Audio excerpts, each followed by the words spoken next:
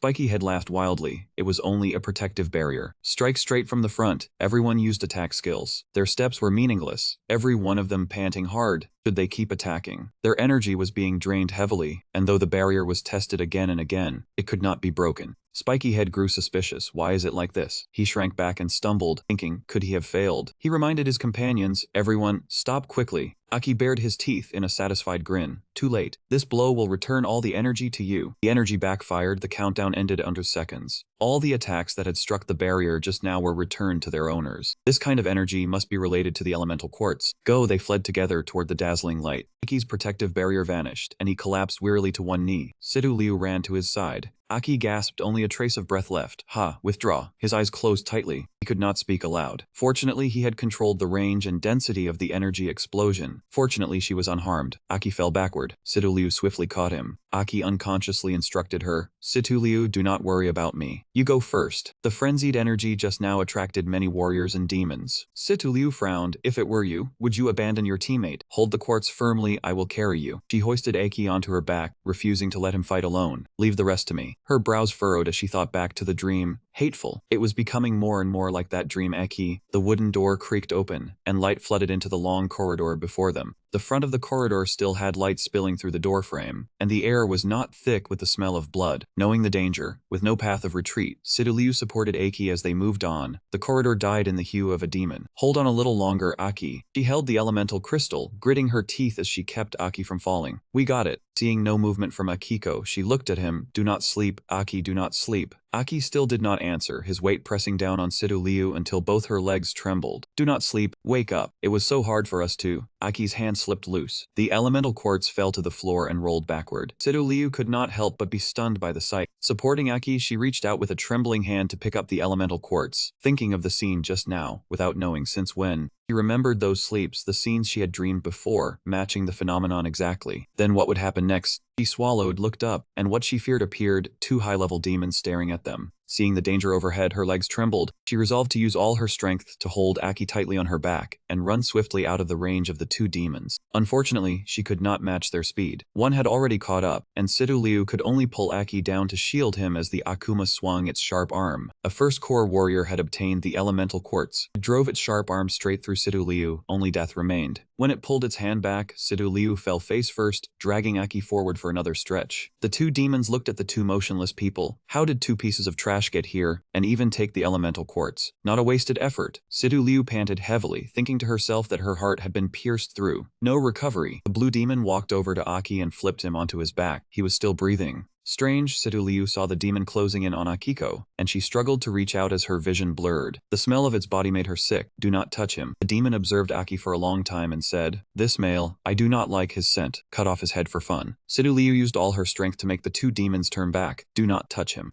She glared at the two demons, blood flowing down onto the floor. The blue demon moved closer and sneered. Oh, impressive. Nearly dead and still able to warn us. It approached and struck Situ Liu directly in the stomach. Folding her over, its power was too great, and her whole body flew backward. Her strength was far too weak. Situ Liu curled in on herself. Situ Liu struggled in agony, thinking to herself, my strength is too weak. She forced her eyes open to look at Aki, unable to protect her teammate, unable to protect Aki. Situ Liu's vision gradually blurred. No, you cannot touch Aki. As her lashes were about to close, she blamed herself. I wanted to protect Aki properly. It is because I am too weak. I'm not willing to accept this. If only I could be just a little stronger. Just then, a voice suddenly echoed through space. How annoying, this is really difficult. Suddenly, the sound of high heels rang out. A ray of light appeared in the corridor, freezing time and space as Situ Liu was kicked through midair. Hei Wang stepped out, one of the 6 great king banners, the one who controlled time and space. What a headache. She looked at Aki, barely breathing beside the demon that was about to strike him. But I can't really be blamed. The one who makes me worry is Chi Wang, lying inside that human's body. She smoothed her dress close to her body, then sat down. A human body really can't withstand the power of my dear Chi Wang. She brushed her hair back, staring intently at Aki, thinking that this body had long been overloaded, yet he had endured until now. She looked at Aki's peaceful face, inwardly sighing that Chi Wang's words were indeed right. The will of the human he had taken notice of was truly astonishing. Then idea suddenly came to her. She had to confirm it. Hei Wang leaned close to Aki, whispering beside his ear like a lover. Are you there, Chi Wang? Whisper was very gentle, but no reply came from the silent space. She stood up in disappointment, supporting herself with one hand. How annoying, it's rare for me to meet you, yet you refused to answer. Only then did Haiwang notice Situ Liu. Ah right, there's that little girl too. As soon as she finished speaking, she vanished, then instantly appeared right in front of Situ Liu. She smiled, carefully observing Situ Liu's face. There is a very familiar power fluctuation on you. How interesting. She stood and thought for a long while, then realized that power was greater than she had imagined, only it was a pity that Situ Liu was human and could not fully awaken its potential yet. At this point she suddenly thought of something. She touched her lips with interest, thinking that if Chi Wang had only told her not to directly help that boy, then helping indirectly should still be fine. I really am too clever. She reached out to support Situ Liu's head and legs, lifting her up. Then let me help you step into a new life of evolution. Her beautiful lips parted, revealing several sharp fangs. You have the fluctuation of time on you. Perfect. Then she pressed her lips against Situ Liu's slightly parted lips. I will grant you my power. In that instant, the green core on Situ Liu's chest was immediately covered in black. Every cell in her body gradually transformed, causing the core before chest to turn pitch black as well. It did not stop there. The first stage symbol spun rapidly like a fan, then stopped at the fourth stage form, a fourth stage black core. That was the power of time and space. Once it was done, Haiwang withdrew from the beautiful lips before her. She looked at the core on Situ Liu's chest. I didn't expect your body to accept so much of my power. Very good. It seems your desire to become stronger is truly intense. She sprang backward toward the spatial gate, not forgetting to send Situ Liu a heart gesture. Then I'll be counting on you. After Haiwang left, the gate also closed. In that instant, spreading circles around them signaled that time and space around Situ Liu had begun moving again. Following her earlier momentum, Situ Liu crashed heavily to the ground, coughing up a mouthful of blood. At this moment, Aki was facing the demon's sharp arm, while that man laughed gleefully and prepared to finish him off. But a hand suddenly gripped that arm tightly, making it unable to move even a little. Demon was shocked by that scene, because the hand did not belong to the person before him. Ah, what is going on? The blue demon immediately turned to look toward the other person. From over there, the demon stared blankly at the smoke before him, and a voice came from within. How is this possible? Ah, I already said it earlier. Situ Liu stepped out in a completely different form. You are not allowed to touch him. Her distinctive white hair was now half pitch black, and her eyes were exactly like Haiwang's. This was the demon form, black and white Situ Liu of the fourth stage, possessing the power of time and space. She immediately rushed forward, closing in on the demon. Try touching him again. Spatial manipulation brought her hand close to him, slashing once and making him cry out in pain. The demon recoiled in shock. Ah, you are of the same kind. Situ Liu asked coldly, of the same kind. I am not of the same kind as you beasts. The remaining demons still tried to stay calm, acting tough. Whoever you are, die. Saying that, it immediately rushed toward her. Situ Liu remained standing, extending her hand to cast a spell. A cube appeared above the demon and pressed down hard on it, rendering it completely immobile. Yu Nguyen could manipulate space. Then it weakly resisted, clinging to the ground to try to stand. Don't underestimate me. Herker, one strike alone isn't enough to kill me. Situ Liu smiled lightly, who said there's only one. She had summoned dozens of similar strikes around it. Then angrily she brought them all down simultaneously.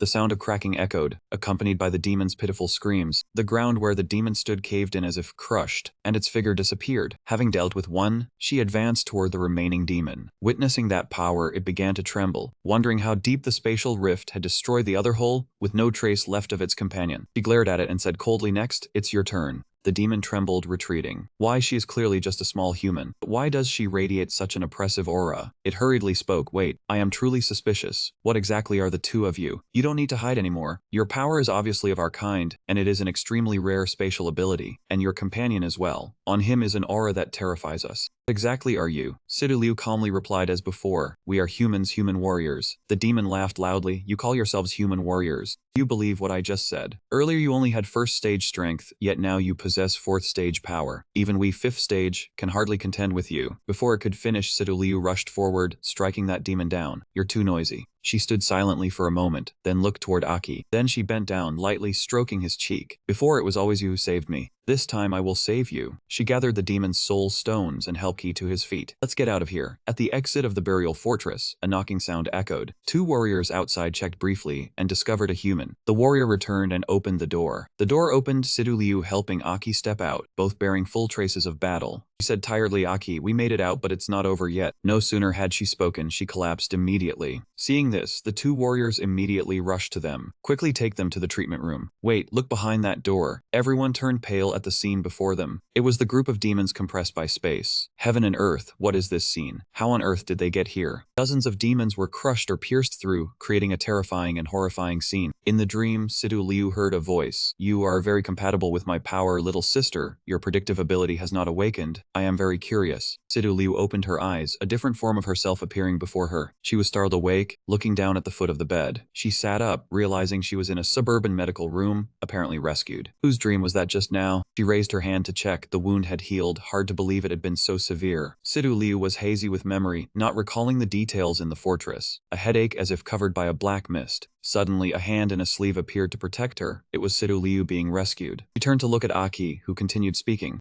I heard the person who brought us here. Your perseverance reaching the city gate is impressive. Sidu Liu recalled the previous battle and asked Aki, Aki, are you still okay? Aki smiled, replied he was fine, only a few minor wounds, his voice slightly sad from lingering pain. It's fine. Sorry for my carelessness. My body was unstable in the fortress. The elemental core almost endangered me. Sidu Liu looked around and asked about the elemental core. Aki shook the elemental core in his hand, gave it to her, saying not to worry. Upon waking, it was in his clothes. She had helped tuck it in. He thanked her for being so considerate. Me? Sidu Liu asked doubtfully. Aki said, in short, we achieved our goal in this journey to the bone-hiding fortress. We need a safer place to refine the core. Sidu Liu got off the bed, face pensive. Notify the medical staff. She put on her coat and stepped outside, saying as she went, once formalities are completed, we can leave. Aki saw her healthy, smiled and replied, all right. After a while, he felt something was wrong, something happening in the fortress. Sidu Liu emitted an aura similar to his. The two left the outer treatment station by vehicle. Sidu Liu turned to ask Aki, do you need a place for seclusion? Aki drove, said he needed a place to focus, study the elemental quartz fragment, possibly fusing all elemental powers. This fragment contained the final earth element. Sidu Liu said, fusing 5 elements, then using the quartz to remake once. What would happen? I heard my father speak of it. A few B-level city blocks offered rental training rooms for warriors, meeting his needs. Aki said, good, ahead is a B-level city block. Let's try it, following the ancient architecture, old-fashioned outside but inside a modern commercial city.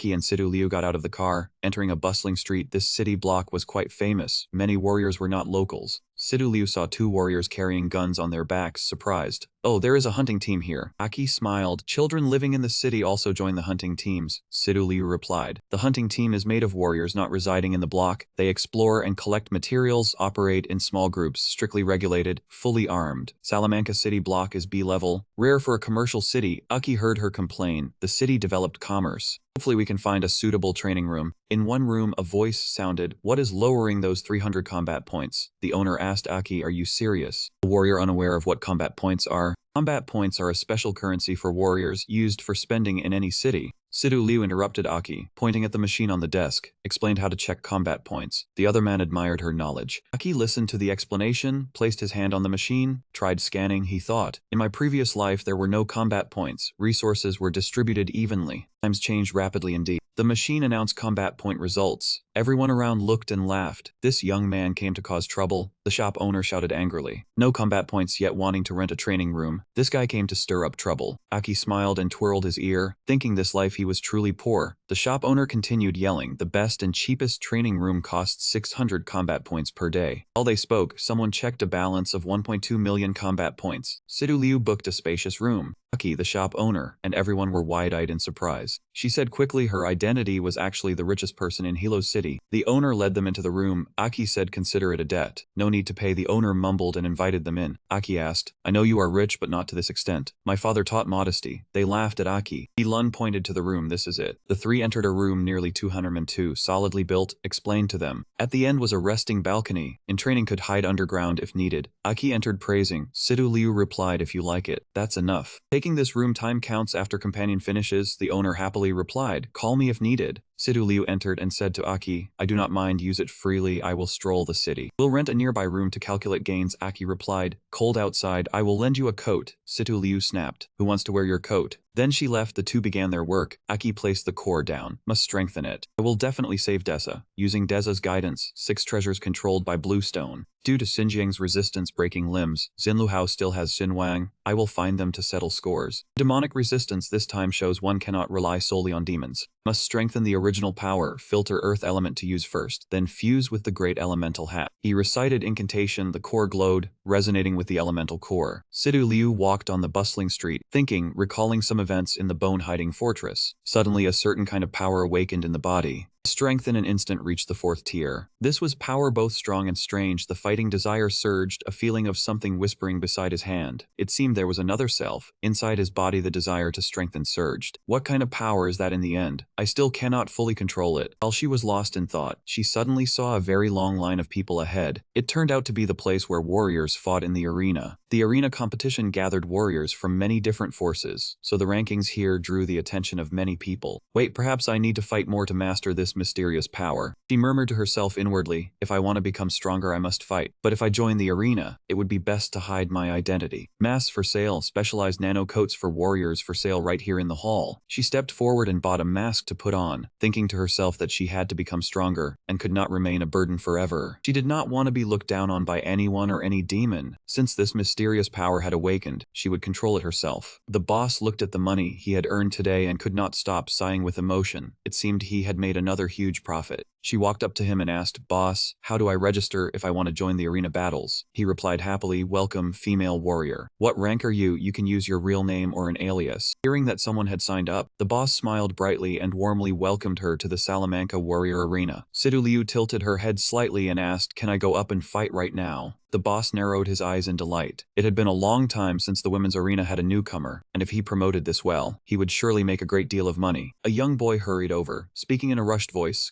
I am coming right away." Running closer, the boy bowed respectfully, then raised his hand and pointed toward the corridor behind him. "Please follow me, big sister." In the long, deep corridor, the boy stammered as he explained that he had finished registering her under the alias Rakshasa Cat. Hearing her say there was no need for honorifics, the boy smiled happily, yet still stammered as he called her big sister Rakshasa Cat. Situ Liu asked excitedly what the highest rank here was. The boy replied, "At present, the Salamanca arena has 5th core warriors. That is the men's arena. As for the women's arena, the highest rank right now is the same as yours, a 4th core female warrior." Sidu Liu wondered why men and women had to be separated. The boy replied that they used to fight together, but male warriors did not want to fight women. At this point, the boy became a little embarrassed. They said winning would still be shameful, so later, the two arenas were separated. Sidu Liu disliked that way of thinking. To her, victory and defeat were decided by strength, and those who spoke of shame were merely weak people with inflated pride. Hearing this, the boy blushed with admiration, his eyes shining brightly as he clenched his fists, and said warriors truly should decide victory and defeat through strength. The boy was about to chat a little more when light shone from ahead, and he quickly pointed forward, saying they had arrived. Before them was an arena as wide as a Bagua diagram, with the surrounding stands filled with the cheers of the women's arena audience. Sidu Liu regained her composure and asked if she only needed to step into the arena. The boy nodded and reminded her that there would be a reward for winning. She had no interest in money, so she turned back and asked whether there was anything else besides prize money, leaving the boy slightly surprised. The boy hesitated before saying that ranking on the arena board was also an honor. Hearing this, she felt that was enough. The sight of her stepping onto the arena left the boy staring in a daze. The boy blushed and hurriedly covered his face, unable to stop the confusion in his heart. The boy felt as if he had seen a bright moon in the night sky. Very quickly, the announcer's voice rang throughout the hall. At this moment, Sidu Liu stood proudly on the arena, introduced as a new member of the female warrior arena. When they heard the name Rakshasa Cat, the audience immediately cheered. Sidu Liu thought to herself that this reaction proved female warriors truly were rare. Seeing that the atmosphere had heated up, the host loudly invited the remaining challenger to step out. She was also the only remaining female warrior at present, known as the goddess of the women's arena. Door opened, and a girl holding a plantain fan appeared with a 4th core badge on her chest, surprising Sidu Liu. According to the introduction, the strikingly dressed girl stepped onto the stage, waving as she posed before the crowd. The audience immediately cheered in excitement. Finally, they could watch the beautiful Linghua fight in the arena. Looking at her opponent's outfit and demeanor, Sidu Liu closed her eyes and sighed, understanding why the women's arena had changed so much nowadays. Radiant Linghua looked at her with charming eyes and introduced herself as a blue core 4th core warrior. Sidu Liu briefly introduced herself as Rakshasa Cat, Black Core 4th Core, then thought to herself that she had to fight with all her strength to test her ability. Hearing this, Linghua showed curiosity, saying that Black Cores were very rare, and with her face covered as well, it made her even more interested. The girl struck a seductive pose, then reached out and said that if Sidu Liu lost, she would have to take off her mask. Hearing that challenge, the audience grew even more excited, repeatedly shouting that Linghua was too beautiful. Sidu Liu looked straight into the camera and coldly said that she liked putting putting on a show, then demanded that they fight seriously. The match officially began. The moment the shout rang out, Sidu Liu immediately took a serious defensive stance. In contrast, Radiant Linghua lightly rose onto her toes, asking whether she was ready to enjoy her beautiful dance. Linghua danced like a fairy, brilliant flowers appearing with every step, making the host praise her endlessly. The audience shouted to the heavens in excitement, crying out that Linghua had displayed her familiar dance. Seeing Sidu Liu standing still, the host commented that perhaps she had already given up before this magnificent attack. Linghua gently approached, still showing off her pose, only to be slapped directly by Sidu Liu, leaving her entire body dazed. The audience who witnessed that scene widened their eyes, completely unable to believe what had just happened. The host was equally stunned and could not say a word for a moment. The boy who had led the way was also dumbfounded, watching Linghua be taken down with a single blow and faint right on the arena floor. Behind the mask, Sidu Liu said in disgust that she was even more ridiculous than that useless young master from Bone Burial Fortress. Her voice echoed throughout the arena, saying that people like this were exactly why female warriors did not receive the respect they deserved. She clenched her fist tightly, her aura rising as she sternly demanded that they not insult the word warrior or look down on warriors.